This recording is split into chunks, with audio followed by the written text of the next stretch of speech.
வணக்கம் students. Next நம்ம பார்க்க போகிறது பேசிஸ். பாருங்கள், இந்த டயக்ராம் வச்சு சொல்லித்தரேன் பாருங்கள். ஃபஸ்ட்டு நம்ம ஒரு லேட்டைஸ் ஒன்று எடுத்துப்போம்.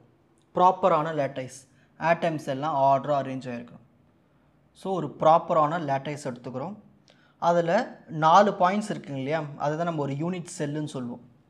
ஸோ இதுக்கு இதுக்கும் டிஸ்டன்ஸ் எல்லாமே 90 டிகிரியில் இருக்கும். நான் என்ன பண்ண போகிறேன்னா, ஒரு பேசிஸ்னு ஒன்று ஆட் பண்ண போகிறேன். இங்கே பாருங்கள், இதான் அந்த பேசிஸ். இதை எடுத்து அப்படியே இங்கே வச்சோம்னா நம்மளுக்கு ஒவ்வொரு இடத்துலையும் அது அட்டாச் ஆகிடும்.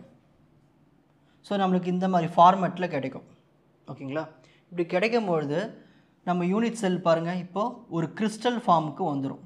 ஸோ ஒரு லேட்டைஸ்லேருந்து ஒரு கிறிஸ்டலை உருவாக்குறதுக்கு நம்ம அந்த பேசிஸை பயன்படுத்தணும். ஓகேங்களா? இதுதான் நம்ம பேசிஸ்ன்னு சொல்லுவோம்.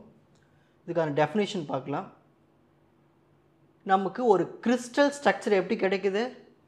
ஒரு யூனிட்டில், அதாவது adding a unit assembly of atoms to each lattice point. So ஒவ்வொரு லேட்டைஸ் பாயிண்ட்டுக்கும் நான் இந்த மாதிரி ஒரு பேசிஸ் பாயிண்ட்ஸ், அதாவது ஆட்டம்ஸ் எடுத்து நம்ம ஆட் பண்ணும்பொழுது நம்மளுக்கு இந்த மாதிரி ஒரு கிறிஸ்டல் வந்து உருவாகிறது.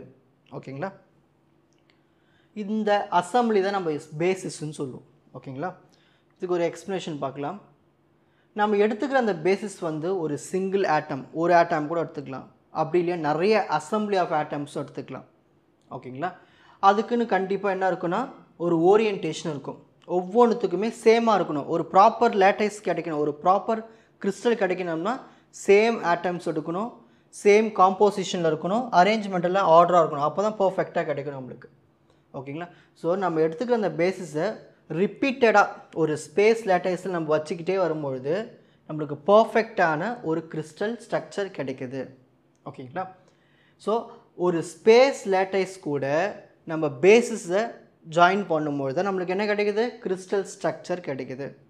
ஸ்டார்டிங் எடுத்தோம் இல்லையா ஒரு ஸ்பேஸ் லேட்டைஸு, அது கூட அந்த பேசிஸ் ஆட் பண்ண நம்மளுக்கு பர்ஃபெக்டான ஒரு கிறிஸ்டல் கிடைச்சிது. அதுதான் இந்த பாயிண்ட்.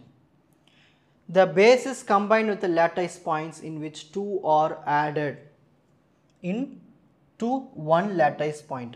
ஸோ ஒரு லேட்டைஸ் பாயிண்ட்டுக்கு நமக்கு எத்தனை ஆட் பண்ணோம்? 2. ஓகேங்களா? அப்படி ஆட் பண்ணால் தான் நம்மளுக்கு அது டயக்ராமில் காமிச்சிலையா 2 ஆட் ஆகிட்டே வரும். அதுதான். ஸோ நிறைய மெட்டல்ஸ் எடுத்துக்கிட்டோம்னா நம்ம பேசிஸில் எத்தனை ஆட்டம்ஸ் இருக்குன்னா ஒரு ஆட்டம் இருக்கும். எக்ஸாம்பிள் அலுமினியம், பேரியம் கிறிஸ்டல்லாம் பார்த்துட்டோம்னா ஒரு ஆட்டம்ஸ் தான் நம்ம பேசிஸாக இருக்கும். சில மெட்டல்ஸில் பார்த்தோன்னா 2 இருக்கலாம், 3 இருக்கலாம். இன்னும் சில பல மெட்டீரியல்ஸ்லாம் வந்து 1000 ஆட்டம்ஸ்லாம் இருக்கும் பேசிஸ்க்கு.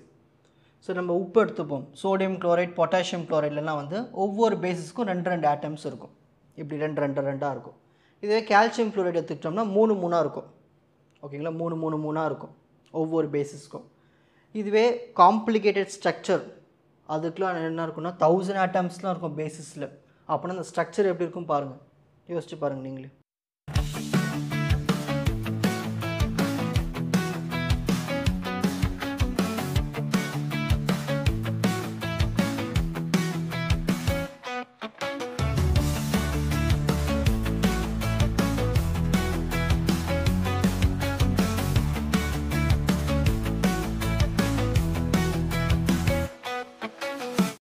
உங்களுக்கு இந்த கண்டென்ட் ஈஸியாக புரிஞ்சிருக்கும்னு நினைக்கிறேன். வாட்ச் அதர் எபிசோட்ஸ் இன் த appropriate playlist. Fuji silver academy strength success directive.